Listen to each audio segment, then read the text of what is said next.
Hello, friends, fiends, and fellow UBTubers, and welcome to episode 700, my 700th episode of the Daily Comic and Collectible.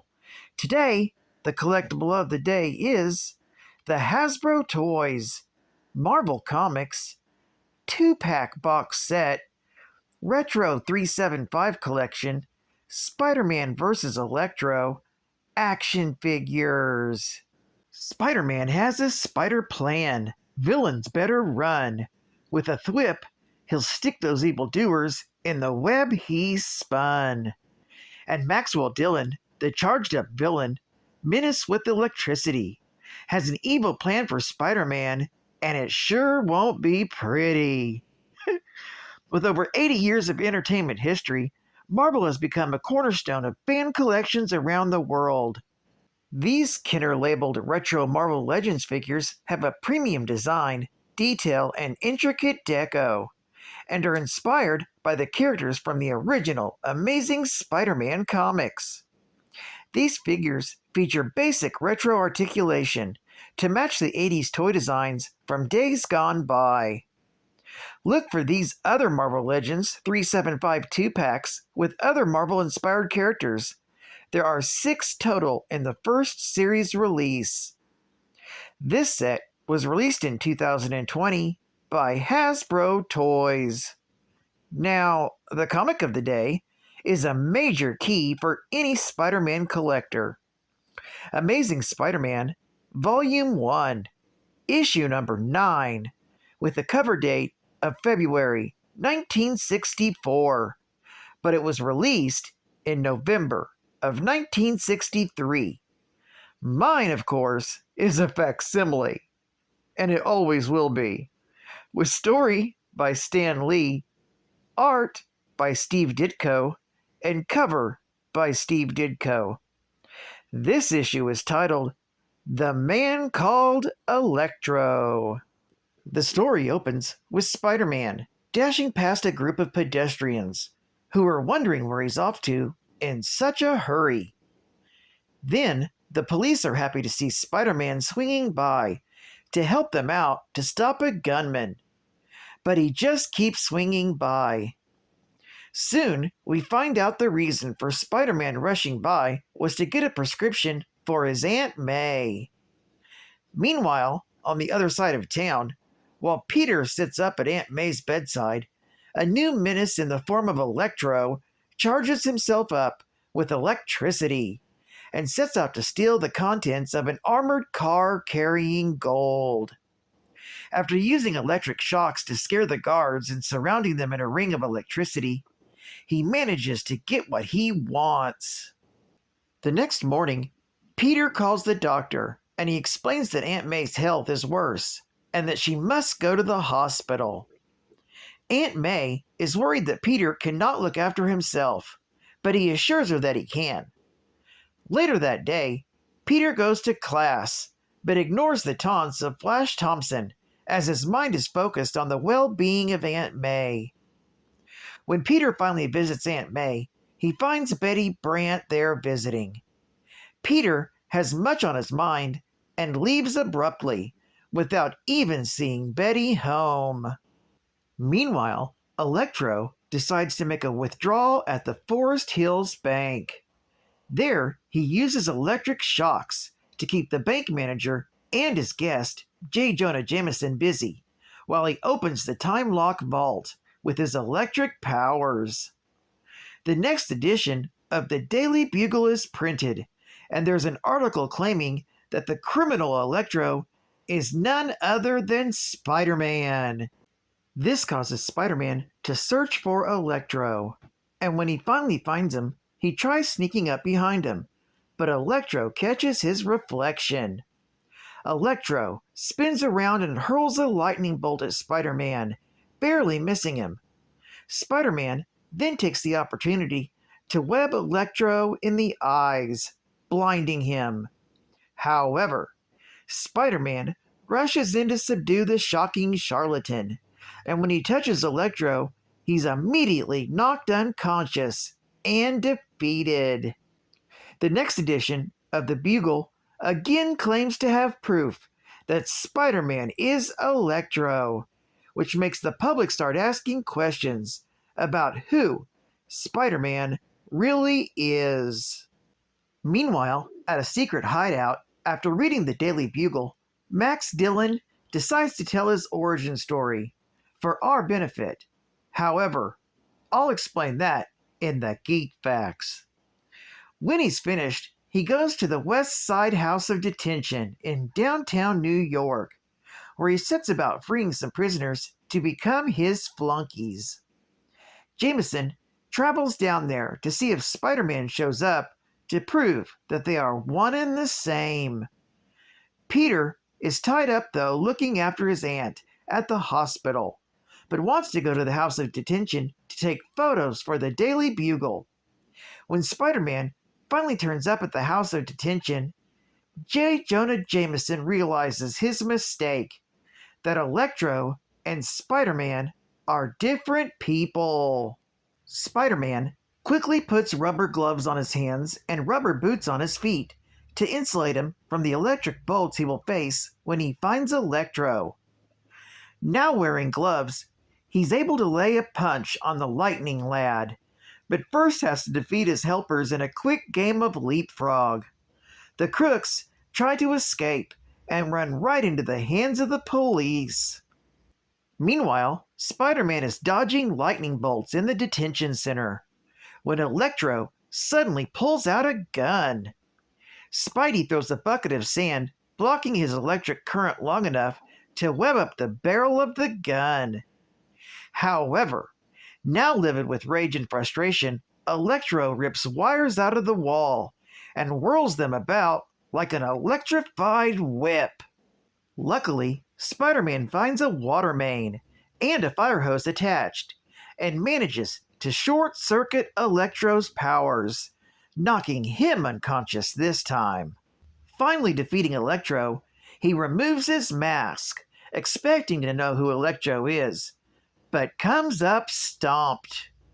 Afterward, Peter sells the pictures of Electro fighting Spider-Man to J. Jonah Jameson, receiving some much-needed money to help out his Aunt May. The story ends with Betty Brant and Peter groping for the right words to say, each feeling the first pangs of that emotion we call love. This story is continued in The Amazing Spider-Man, Volume 1, Issue number 10. Geek Fact: this issue is considered a major key issue, featuring the first appearance and origin of Electro, Maxwell Dillon. Bonus Geek Fact: Maxwell Dillon was born in Endicott, New York, the son of Jonathan and Anita Dillon. As a child, Max often moved from one town to the next due to his father Jonathan's difficulty in holding down steady employment.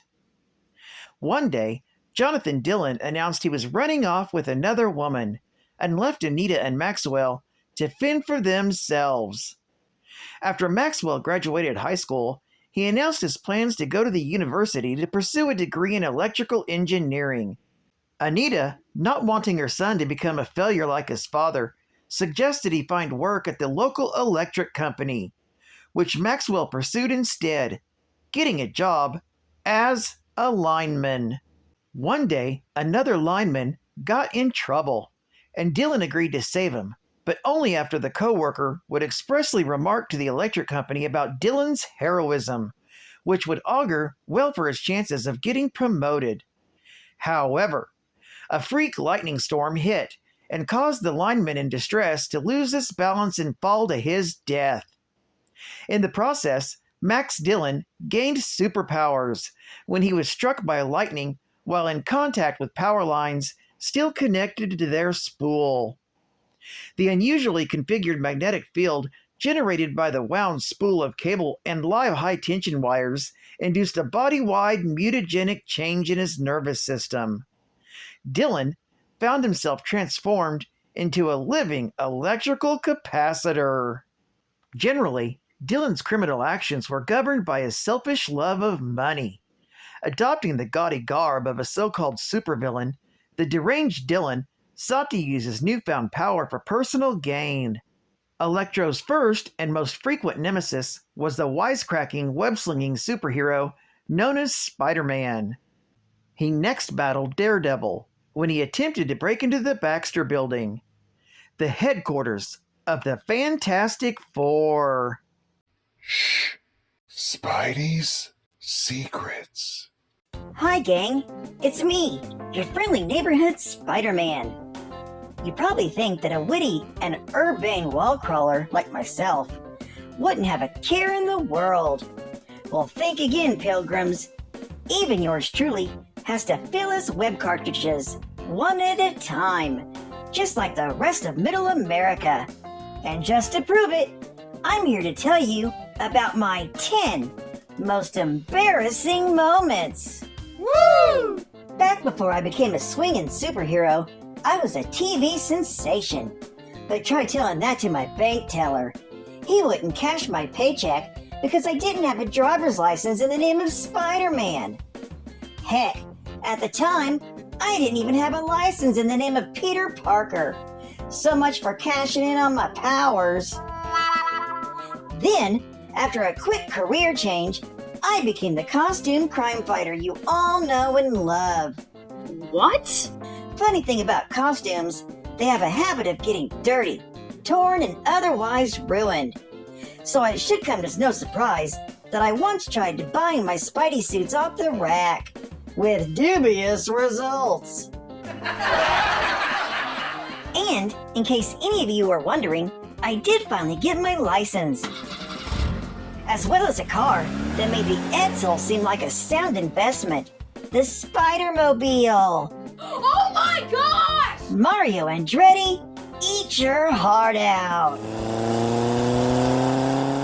By now, you probably think that old Webhead couldn't get any dumber. Well, think again, kids. For example, I once revealed my secret ID to the gang, believing that I'd lost my superpowers. Turns out, I only had the flu. Wow! I was able to salvage my secret with the help of the Prowler. And you can bet I kept up with my medical insurance from then on. Another time, in an attempt to deliberately lose my powers, I ended up with 4 extra arms by mistake. Ooh boy! Needless to say, I eventually got rid of arms 3 through 6. I had to. Doc Ock threatened to sue me for copyright infringement. Having decided, in the wake of the store-bought spandex incident, to stick with a homemade model, I had to pay attention to my Spidey suit's maintenance. Frequent washing will improve the freshness of any garment, though in my case, these little trips to the laundromat do nothing for the dignity of the wearer. Everyone loses a fight once in a while, but to the stilt man? What? What can I say? I was young and cocky, just beginning my career. Never happened again, right? 3, 2, 1! Wrong. Now this one I have no excuse for. Don't worry, gang.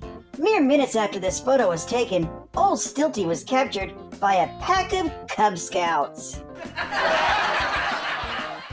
Wonder why my pals really didn't believe I was Spidey when I unmasked myself? Maybe it was because Doc Ock did the same thing a few years earlier. Nobody believed it then either. Guess Peter Parker could use a good PR man.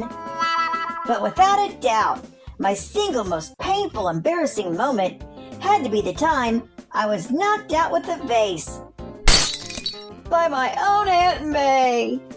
They say you only hurt the ones you love, but this is ridiculous. Guess my spider sense was on vacation that day. At least if anything ever happens to me, I know Aunt May can find work with the New York Mets. Of course, I've come a long way since those days. Consummate professional that I am now. That sort of thing could never happen. Oops! No, sir. All I have to worry about today is which foot I'm gonna stick in my mouth.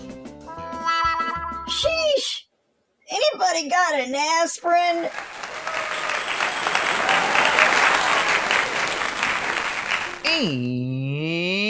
And final geek fact. 700. Due to strong sales on the character's first appearance in Amazing Fantasy, issue number 15, Spider-Man was given its own ongoing series in March of 1963. The initial years of the series, under Stan Lee and Steve Ditko, chronicled Spider-Man's nascent career as a masked superhuman vigilante, with his civilian life as hard luck yet perpetually good-humored and well-meaning teenager, Peter Parker.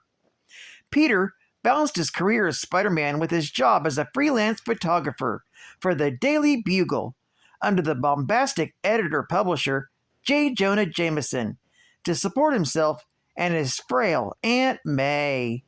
At the same time, Peter dealt with public hostility towards Spider-Man and the antagonism of his classmates Flash Thompson and Liz Allen at Midtown High School, while embarking on a tentative, ill-fated romance with Jameson's secretary, Betty Brant. By focusing on Parker's everyday problems, Lee and Ditko created a groundbreakingly flawed, self-doubting superhero, and the first major teenage superhero to be a protagonist and not a sidekick. Ditko's quirky art provided a stark contrast to the more cleanly dynamic stylings of Marvel's most prominent artist, Jack Kirby, and combined with the humor and pathos of Lee's writing to lay the foundation for what became an enduring mythos. Most of Spider-Man's key villains and supporting characters were introduced during this time. Issue number 1, from March of 1963, featured the first appearance of J. Jonah Jameson and his astronaut son, John Jameson, and the supervillain, the Chameleon. It also included the hero's first encounter with this superhero team, the Fantastic Four. Issue number 2, from May of 1963, featured the first appearance of the Vulture and the Tinkerer, as well as the beginning of Parker's freelance photography career at the newspaper, the Daily Bugle. Well, I'd like to thank you for joining me for another Daily Comic and Collectible, and I'd like to thank you for making it to episode 700! This is Cat Fan Comics Man, and I'll catch you on the flip, baby! Over and out!